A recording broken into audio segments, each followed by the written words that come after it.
Hello दोस्तों, आज की इस नए वीडियो में आपका बहुत बहुत स्वागत है। आज मैं आपको सुनाऊंगी माँ बेटी की कहानी। अगर आपको ये कहानी अच्छा लगे तो प्लीज़ मेरे चैनल को लाइक और सब्सक्राइब जरूर करिएगा और हाँ, अपने दोस्तों के साथ शेयर करना ना भूलिएगा।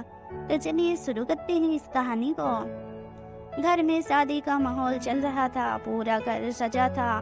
मेहमानों और ढोल नगाड़े की आवाज़ से घर गूंज रहा था।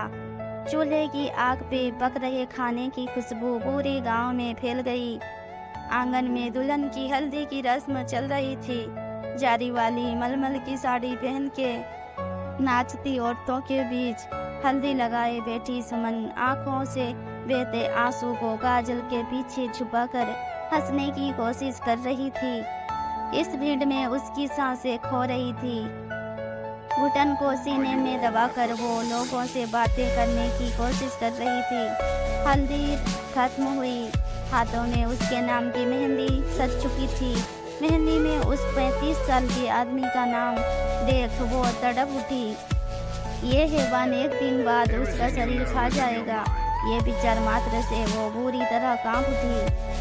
शरीर को रगड़ रगड़ के वो हल्दी धो डाली जो अब तक उसके शरीर पर कीचड़ की तरह चिपकी हुई थी। रो रो के बेहाल सुमन के आंसुओं को जानने वाला यहाँ कोई नहीं था। क्या मैं इसीलिए बनी हूँ? किसी और की गलती की सजा मैं क्यों भुगतूं? सुमन कहती है। सुबह होते ही मेहमानों की चहल पहल में ये बात फैल गई कि सुमन गायब है। बातें बनाना शुरू हो गई। अरे माँ की तरह बेटी भी भाग गई क्या? एक हफ्ते पहले विवेक कहता है, सुमन मुझे तुमसे कुछ जरूरी बात करनी है। सुमन कहती है, हाँ तो कहो ना। विवेक कहता है, मैं अब विदेश जा रहा हूँ आगे की पढ़ाई करने और शायद मैं फिर वही सेटल हो जाऊँगा। हमारा साथ यही तक था। मैं तुम्हें धोखा देना नहीं चाहता, इसीलिए सामने से बता रहा हूँ कि हमारी शादी नहीं हो सकती। हमारे प्यार को ना तुम्हारे घर वाले अपनाएंगे और ना मेरे। सुमन कहती है, मगर क्यों? विवेक कहता है, क्योंकि तुम्हारी माँ भाग गई थी।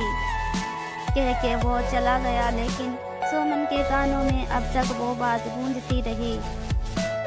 सहसा सुमन की नज़र अविनाश पर गई, जो सुमन का सौतेला भाई था, जो अब 18 साल का हो गया था। वो इन दोनों की बातें सुन रहा था। सुमन कहती है, लो और एक मुसीबत। अविनाश ने घर पे सबको बता दिया। दादी ने गुस्से में बहुत कुछ सुनाया। पापा ने 1-2 थप्पड़ मारे और थोड़ा कम था, इसीलिए सौतेली माँ ने उसे उसकी माँ जैसी चरित्रहीन भी कहा। अब उन लोगों की बातों का उस पे ज़्यादा असर नहीं होता था, क्योंकि 20 साल से वो ये सब सुनती आ रही है। पर इस बार जो अंजाम आया वो बहुत भयानक था। उसके पापा ने उसके डिपार्टमेंट में से एक पुलिस ऑफिसर के साथ मुस्कान की शादी तय कर दी, जो एक 35 साल का आदमी था और मुस्कान 21 साल की थी। अमरनाथ और दादी ने ये फैसला लिया कि इसे जल्द से जल्द ठिकाने लगा दे, इससे पहले कि ये कहीं मुंह काला करे। और दूसरे दिन से ही शादी की तारीख निकाली और मेहमान आना शुरू हो गए। पूरे गांव को उसकी बर्बादी में न्योता दिया गया था। सुमन ने एक बार भी राय नहीं मांगी गई। हल्दी की रात वो डर से कांप उठी थी।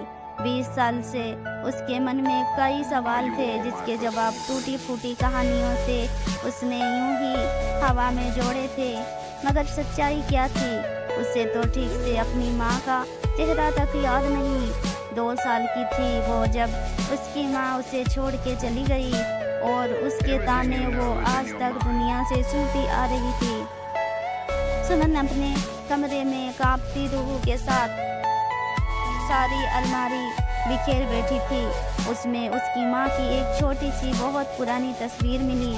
वो तस्वीर से ही सवाल पूछने लगी, तू जानती है, तेरे एक कदम ने मुझे जिंदगी भर की सजा दे दी।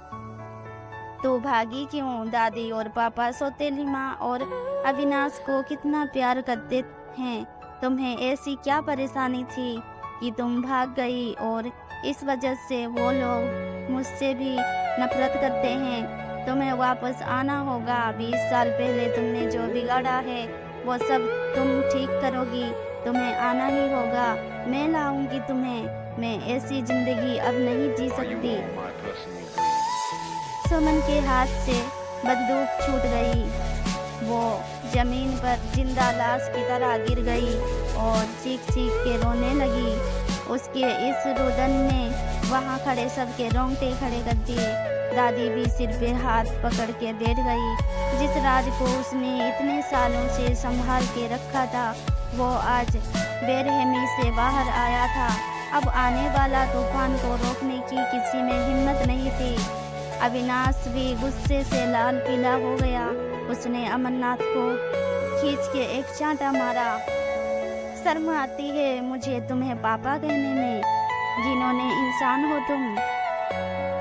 अब सब बर्बाद हो चुका था। सुमन दौड़ के गई अमरनाथ के पास और उसकी कमीज खींच के गुस्से में बोलने लगी, इतनी भी क्या लालसा थी तुम्हें बेटे की कि उसके सामने तुम्हें कुछ ना नजर आया।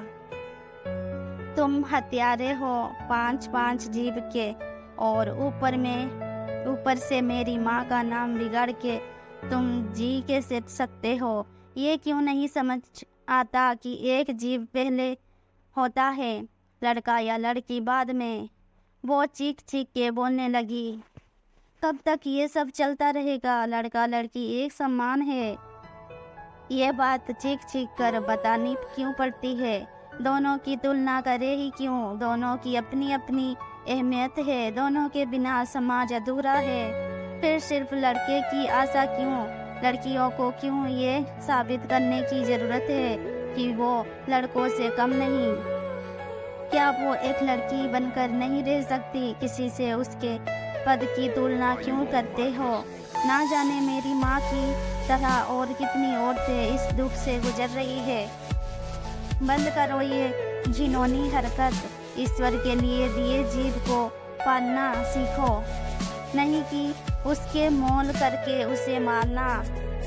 हर शादी के पहले क्या दहेज के साथ ये शर्त भी रखनी पड़ेगी कि लड़की ऐसे घटिया इरादों के लिए आभूषण नहीं करवाएगी। सभी चुप थे। सुमन की आवाज़ सबके कानों से होकर दिल को चीर रही थी। मुझे नहीं रहना ऐसे समाज में। वो पीछे मुड़ी और अविनाश के पास गई। अगर उस दिन हॉस्पिटल तुमने मेरी हिम्मत बढ़ा के ये काम नहीं करवाया होता तो शायद ये घिनौना राज ही रह जाता। शुक्रिया मेरी माँ के नाम से ये कलंक हटाने के लिए, कह के वो बिना पीछे मुड़े चली गई अपनी माँ को न्याय दिलाने की नई राह पर।